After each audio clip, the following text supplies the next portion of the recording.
গণভবন সকাল 11:30। মুখোমুখি বসে আছেন স্বৈরাচার শেখ হাসিনা ও সেনাপ্রধান। বাদানুবাদ হচ্ছে। সেনাপ্রধান বলে দিলেন, মাননীয় প্রধানমন্ত্রী, আপনার আজকে অন্তিম দিন, আপনি পদত্যাগ করে দেশ গণতন্ত্রের হাতে তুলে দিন।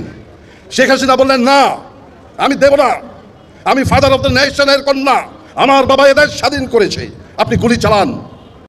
স্বৈরাচার শেখ হাসিনার অন্তিম দিন অর্থাৎ 5 অগাস্টে আমরা ফিরে যাব। দৃশ্যপট 1, 5ই আগস্ট সকাল 10 ঘটিকা, স্থান রাওয়া প্রাঙ্গণ। এখানে অবসরপ্রাপ্ত অফিসারদের একটি অনুষ্ঠান ছিল। সে অনুষ্ঠান হচ্ছে সংগ্রামরত ছাত্র জনতার সাথে একাত্মতা ঘোষণা করে আমরা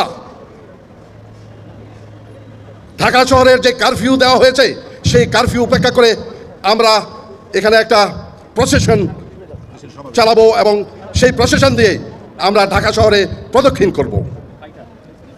দৃশ্যপট 2, সকাল 11টা।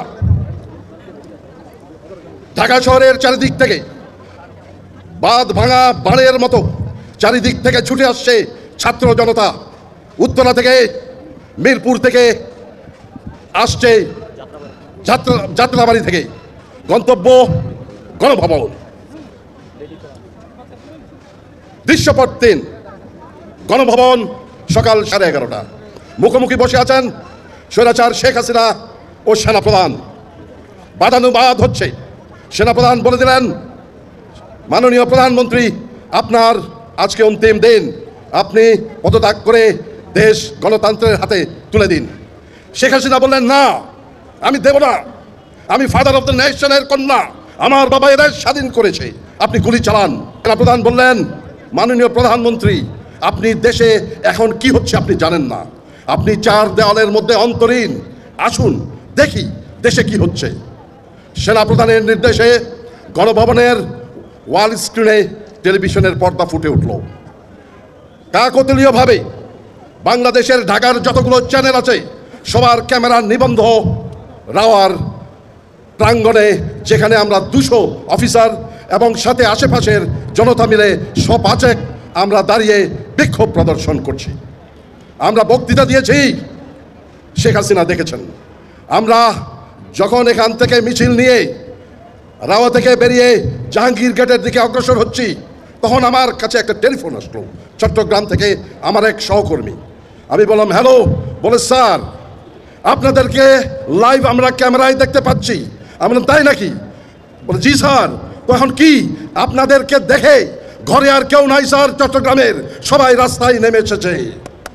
এই ছিল আমাদের অবসরপ্রাপ্ত অফিসারদের শেষ নিদর্শন, যে শেখ হাসিনা, স্বৈরাচারী শেখ হাসিনাকে বর্জন করার আমাদের শেষ অ্যাক্ট। এটার মাহাত্ম্য এটাই। এটা বলছি এ কারণে যে আজ আবার পুনরায় আমরা এখানে জমায়েত হয়েছি, সমাবেশ হয়েছি জনগণের সাথে একাত্মতা ঘোষণা করার জন্য এবং ভারতের বিরুদ্ধে, ভারতের আধিপত্যের বিরুদ্ধে আমাদের সংগ্রাম জারি রাখার জন্য। এ প্রসঙ্গে আমি মোদী সরকারকে একটা বার্তা দিতে চাই। মোদীজি, অমিতজি এবং রাজনাথ সিংজি, আপনারা বাংলাদেশ সেনাবাহিনী যেটা দেখেছেন 72 সালের, সেই সেনাবাহিনী এখন আর নাই। আমরা এখন যুদ্ধোপযোগী এবং যে কোনো শত্রু মোকাবেলায় প্রস্তুত। আপনারা আর আস্ফালন তুলবেন না। ইস্টার্ন সেক্টর, ইস্টার্ন কমান্ড গোছানোর ভয় আমাদেরকে দেখাবেন না। শুধু আমরা সশস্ত্র বাহিনী নই, 17 কোটি জনতা আছে আমাদের সাথে, আপনাদেরকে সীমান্তেই রুখে দিতে।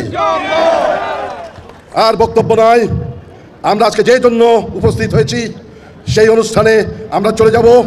আমি একজন মুক্তিযোদ্ধা হিসেবে আমি আপনাদের সবাইকে এবং একজন সামরিক অফিসার হিসেবে আমি আপনাদের সবাইকে আজকের এই অনুষ্ঠানে উপস্থিত হয়ে আমাদের এবং জনগণের সাথে একাত্মতা হওয়ার জন্য অন্তরের অন্তঃস্থল থেকে কৃতজ্ঞতা জানাচ্ছি। সবাইকে ধন্যবাদ। বাংলাদেশ জিন্দাবাদ।